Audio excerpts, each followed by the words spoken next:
శ్రీ మహాభాగవతము. పోతనామాత్యుడు తన కళ్ళ ముందు సాక్షాత్కరించిన సీతారాములని వర్ణన చేస్తూ ఇలా అంటున్నాడు.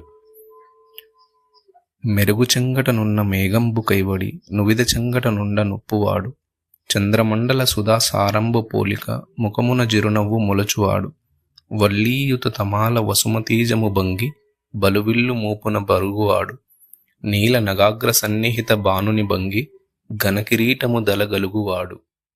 నా కన్నుల ముందు ఆ సమయంలో ఒక రాజశేఖరుడు దర్శనమిచ్చాడు. మెరుపు చెంగట ఉన్న మేఘం వలె ఒక స్త్రీమూర్తి ఆయన పక్కన ఉన్నది.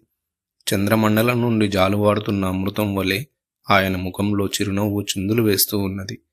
తమాలక వృక్షాన్ని చుట్టుకున్న తీగ వలె ఆయన భుజం మీద పెద్ద విల్లు ఉన్నది.